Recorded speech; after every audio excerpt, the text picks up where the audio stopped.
नमस्कार सभी दोस्तों के लिए और आपके अपने YouTube channel the modern study में स्वागत है। जैसा कि आप देख रहे हो भाई, मैंने आपके लिए कल परसों एक मैंने वीडियो डाला था जो कि एनवायरनमेंट का था, और मैं आज जो वीडियो लेकर आया हूं, अब मैं दो चीजें लेके चलूंगा, एक तो एनवायरनमेंट और दूसरा हिस्ट्री और ज्योग्राफी, तीनों चीजें लेके चलेंगे। ठीक है, क्योंकि ये ही ज्यादा इंपोर्टेंट है। जो एग्जाम आ रहा है सीटेट यूपीटेट का, यही काफी मतलब आते हैं, और हिंदी वगैरह भी लेके चलेंगे। तो मैंने हिस्ट्री का जो पार्ट बताया था पिछला, जो मैंने कराया है आपके लिए, वो कराया था मैंने आपके लिए खिलजी वंश कराया था। और खिलजी वंश के अंतर्गत मैंने जो आपको कराया था लास्ट में, मुबारक शाह खिलजी तक करा दिया था। मुबारक शाह खिलजी का जो शासन था, मतलब वो 1316 से लेकर 1320 तक था। एक बार देख लेते हैं, याद दिला देता हूं। मुबारक शाह खिलजी, मुबारक शाह खिलजी, मुबारक शाह खिलजी जो था मेरे भाई, ये 1316 से लेकर 1320 तक रहा था। समझ लो, 1316 से लेकर 1320 तक। लेकिन इसमें क्या गुण थे? इसमें गुण थे ये लड़कियों के कपड़े, मतलब महिलाओं के कपड़े पहनता था, महिलाओं के कपड़े पहनता था, और नग्न वस्त्र में भी क्या अपने राज्य में आ जाता था। ठीक है, अपने दरबार में आ जाता था, महिलाओं के कपड़े पहनकर दरबार में आ जाता था। उसी प्रकार इसको देखते हुए एक पंजाब का शासक हुआ करता था। पंजाब का शासक, जो पंजाब का शासक था उसका नाम था गाजी मलिक। इधर पंजाब का शासक था गाजी मलिक,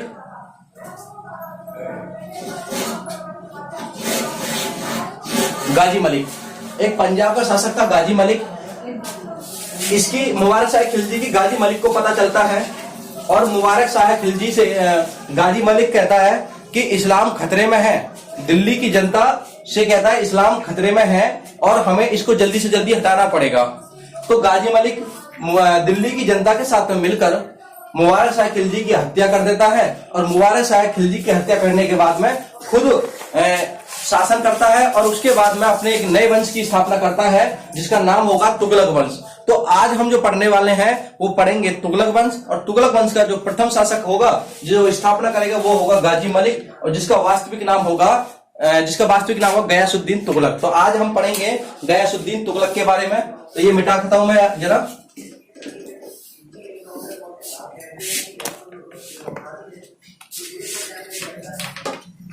सबसे पहले लिखेंगे तुगलक वंश। आप देख रहे होंगे कि तुगलक वंश, मैं आपको एक कहानी के रूप में पहले कहानी सुना दूंगा, उसके बाद में मैं आपको सारा लिखवा दूंगा। ठीक है भाई। जो तुगलक वंश था वो 1320 से लेकर 1414 तक चला था। तुगलक वंश का वास्तविक संस्थापक गयासुद्दीन तुगलक था, और इसका वास्तविक जो नाम था वो गाजी मलिक था। लेकिन बात आती है कि गयासुद्दीन तुगलक का शासनकाल कब तक चला है भाई? तो गयासुद्दीन तुगलक का शासनकाल 1320 से लेकर 1325 तक चला था। 1325 तक चला था। और बात आएगी सबसे लंबा किसका शासनकाल चला है, कौन से वंश का चला है, तो हम बताएंगे कि तुगलक वंश का चला है, क्योंकि तुगलक वंश 1320 से लेकर 1414 तक चला था। ये सबसे लंबा शासनकाल कहा जाता है। इसलिए गयासुद्दीन तुगलक ने जब इसकी स्थापना करी थी, तो इसका वास्तविक नाम मैंने आपको बता दिया, गाजी मलिक है। ठीक है। तो इसने सबसे पहले बनते ही एक स्थापना करी दिल्ली के अंदर, और दिल्ली में एक शहर बसाया जिसका नाम था तुगलकाबाद शहर का निर्माण किया था। और उसके बाद में दिल्ली के अंदर पानी की कमी थी, बहुत पानी की कमी होने के कारण इसने दिल्ली में ही सिंचाई के लिए नहर का निर्माण कराया था। दो इंपोर्टेंट क्वेश्चन बनेंगे कि गयासुद्दीन तुगलक ने सबसे पहले किस शहर का निर्माण किया था, तो हम बताएंगे तुगलकाबाद का निर्माण किया था, जो दिल्ली में है। या कि मृत्यु भी यहीं होगी लास्ट में, जब ये लौट रहा होगा, बुगार से लौट रहा होगा, तो इसकी यहाँ पर मृत्यु होगी। ठीक है। उसके बाद में सिंचाई के लिए नहरों का निर्माण कराने वाला यही शासक है। और उसके बाद में सबसे ज्यादा नहर का निर्माण कराने वाला वो आगे मैं पढ़ाऊंगा आपके लिए। उसके बाद में क्या होता है, 1323 में इसका पुत्र होता है जौना खां। 1323 में इसका पुत्र होता है जौना खां, और जौना खां के लिए 1323 में तेलंगाना अभियान पर भेजता है। तेलंगाना अभियान पर भेजता है और तेलंगाना अभियान में जाकर वो तेलंगाना को जीत लेता है और जीतने के बाद में तेलंगाना का नाम बदलता है और उसका नाम रखता है सुल्तानपुर और सुल्तानपुर को तुगलक वंश में मिला लेता है। 2 जून 2014 में जब बीजेपी की सरकार आती है तो सुल्तानपुर का नाम दोबारा बदलकर तेलंगाना कर दिया जाता है। उसके बाद में तुगलक के एक समकालीन एक कवि हुआ करते थे, एक सूफी संत हुआ करते थे जिसका नाम था हजरत निजामुद्दीन औलिया। हजरत निजामुद्दीन औलिया और तुगलक हजरत निजामुद्दीन औलिया और गयासुद्दीन तुगलक एक दूसरे के ऐसे रहते थे, क्योंकि हजरत निजामुद्दीन औलिया ने जब खिलजी वंश चल रहा था तो खिलजी वंश के सुल्तानों से एक लोन लिया था जो कि करोड़ों की तादाद में लोन था। गयासुद्दीन तुगलक उस लोन को पटाने के लिए बोलता था, लेकिन हजरत निजामुद्दीन औलिया उस लोन को देने से इनकार कर देता था। दोनों ही एक दूसरे के सामने बिल्कुल ही अगेंस्ट थे, खिलाफ थे, लेकिन दोनों एक दूसरे का कुछ भी नहीं बिगाड़ सकते थे, क्योंकि हजरत निजामुद्दीन औलिया के दिल्ली के अंदर बहुत सारे फॉलोवर थे, मतलब सबसे ज्यादा प्रचलित थे, और दूसरे नंबर जो गयासुद्दीन तुगलक था वो सुल्तान था। तो वो दोनों एक दूसरे का कुछ भी नहीं बिगाड़ सकते थे। होता क्या है, जो गयासुद्दीन तुगलक था उसने हजरत निजामुद्दीन औलिया के लिए 2 उपाधि दी थी, एक तो महबूब ए इलाही और दूसरा दिया अल्लाह का महबूब। ये दोनों ध्यान रखना भाई, क्योंकि ये इंपॉर्टेंट चीज है। महबूब ए इलाही की उपाधि किसको मिली, तो हम बताएंगे हजरत निजामुद्दीन औलिया को मिली। दूसरा बताएंगे अल्लाह का महबूब, तो किसको उपाधि मिली, तो हजरत निजामुद्दीन औलिया को मिली।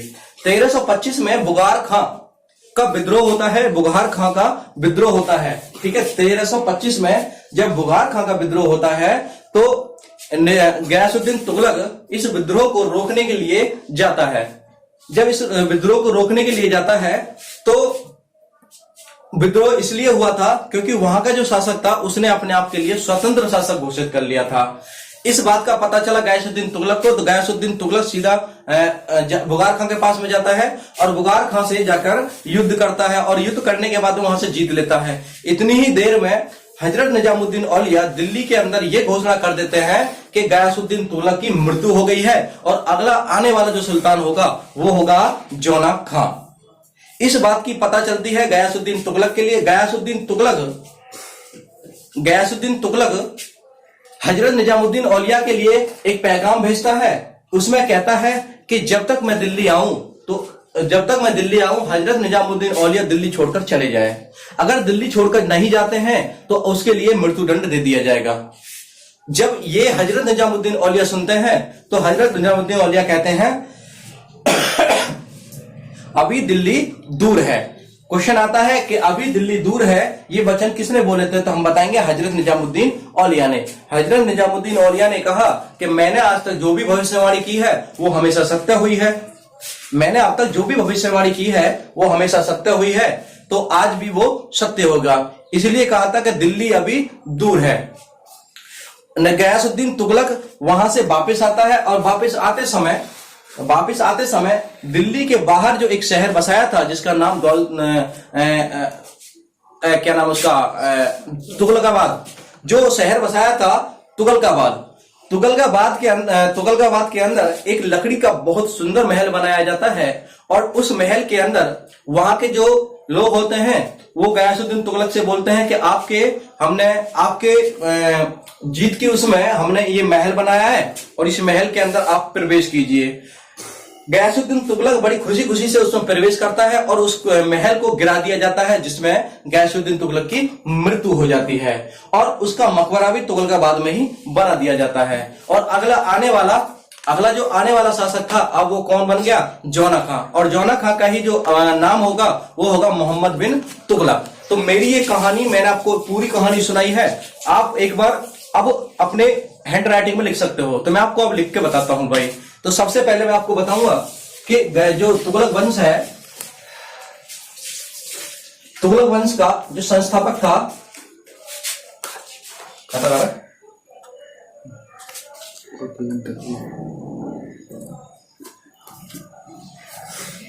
संस्थापक कौन था, तो हम बताएंगे गयासुद्दीन तुगलक।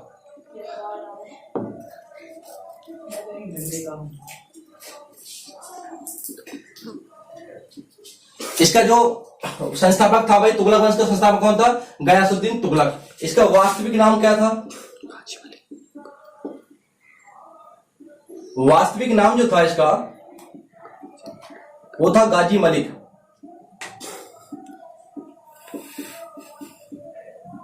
गाजी मलिक, इसका वास्तविक नाम क्या था? गाजी मलिक। ठीक है भाई। सबसे पहले है कि इसने जो स्थापना करी थी शुरू में ही, इसने स्थापना करी थी तो तुगलकाबाद, एक शहर बसाया था जो कहां है? दिल्ली में है। इसकी मृत्यु भी यहीं होगी। उसके बाद में जो दूसरी स्थापना करी थी मेरे भाई, वो करी थी सिंचाई के लिए नहर का निर्माण, सिंचाई के लिए नहरों का निर्माण, क्योंकि दिल्ली के अंदर पानी की बहुत कमी है, इसलिए दिल्ली की जनता परेशान थी, इसलिए इसने नहर का निर्माण किया था। ठीक है। उसके बाद में इसका क्या नाम, गयासुद्दीन तुगलक का एक पुत्र हुआ करता था जौना खां। क्या हुआ करता भाई? जौना खां। जौना खां के लिए इसने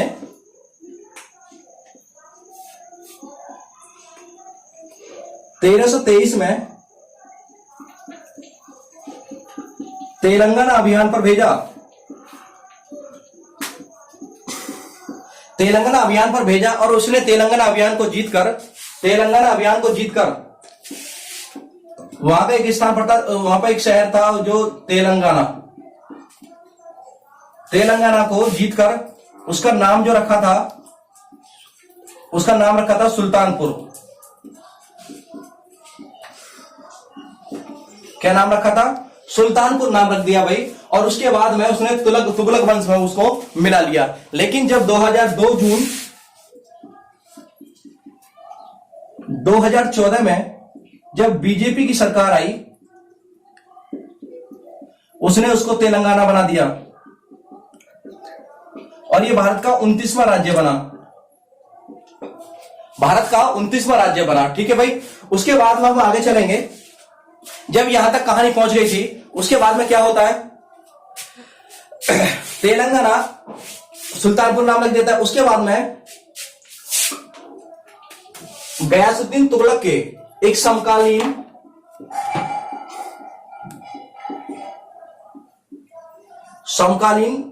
सूफी संत,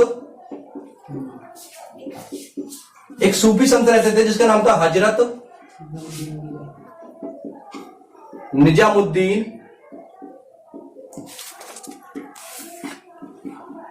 औलिया।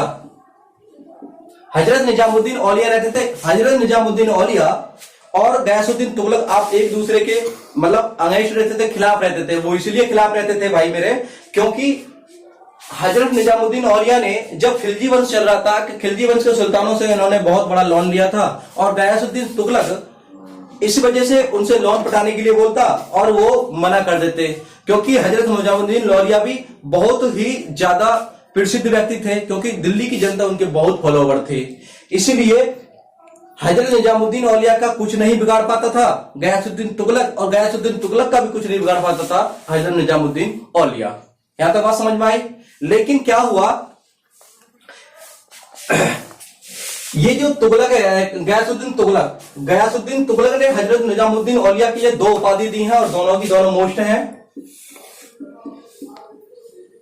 एक तो दिया था महबूब ए इलाही और दूसरा दिया था अल्लाह का महबूब, है ना, महबूब ए इलाही और अल्लाह का महबूब। बुगार खां 1325 में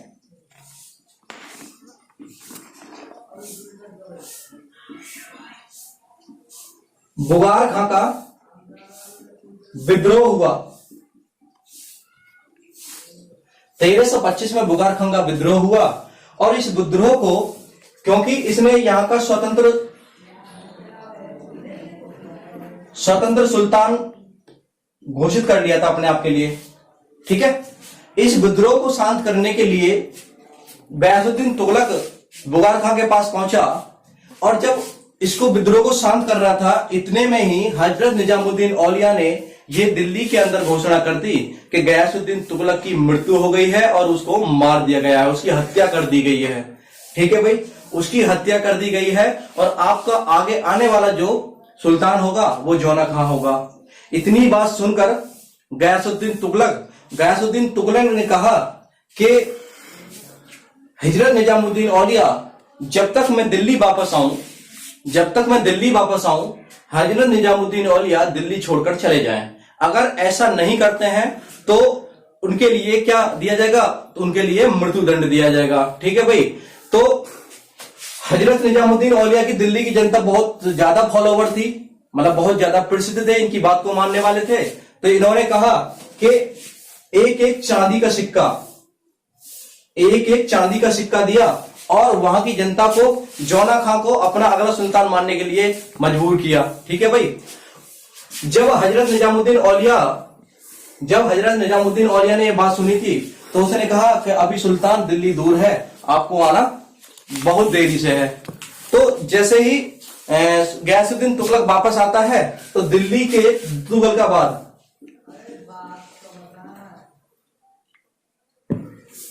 तुगलकाबाद में लकड़ी का महल बनाया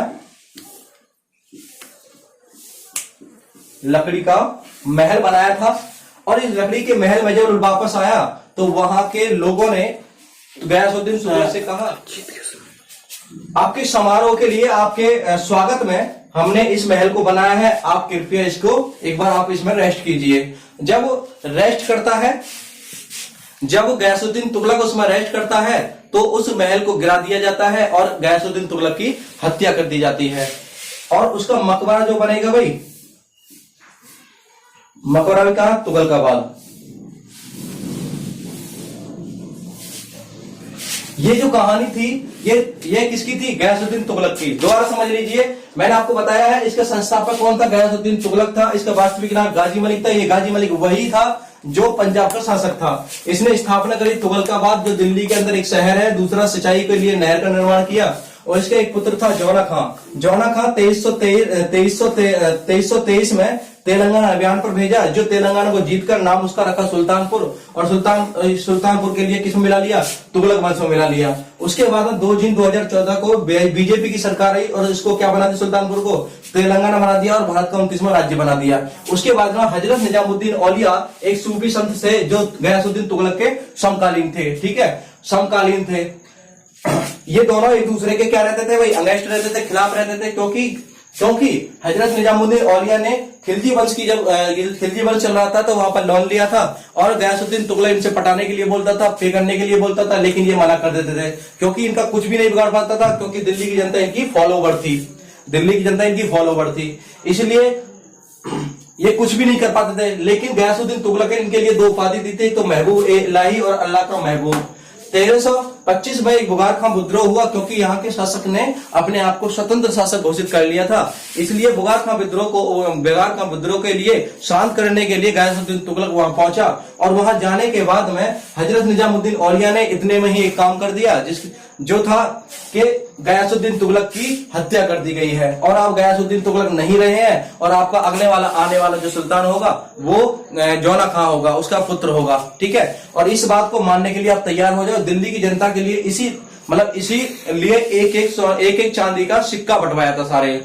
उसके बाद में 1325 में बुगार खां इस बात का पता चला गयासुद्दीन तुगलक के लिए, और गयासुद्दीन तुगलक जब वापस आ रहा था तो एक लकड़ी का महल बनाया जो कि तुगलकाबाद में बनाया था, और इसके भव्य समारोह के लिए वहां के लोगों ने कहा कि आपके समारोह में हमने एक महल का निर्माण किया है जिसमें आप रेस्ट कर लीजिए हैं। उसके बाद में उस महल को गिरा दिया जाता है और गयासुद्दीन तुगलक की मृत्यु हो जाती है और उसका जो मकबरा है वो तुगलकाबाद में ही बना हुआ है। ठीक है, तो नमस्कार आप सभी लोगों के लिए। एक बार मेरी वीडियो को लाइक कर देना और उसके बाद में कल मैं खत्म करूंगा इस नेक्स्ट पार्ट में दोनों के लिए, क्योंकि जो अगला सुल्तान आएगा वो आएगा कौन, जौना खां, जिसका नाम होगा मोहम्मद बिन तुगलक। मोहम्मद बिन तुगलक। और मोहम्मद बिन तुगलक के लिए हम और इससे नेक्स्ट के लिए दो जो शासक रहे हैं दोनों को कल एक वीडियो में खत्म कर देंगे, तो तुगलक वंश हमारा खत्म हो जाएगा। तो ठीक है, नमस्कार।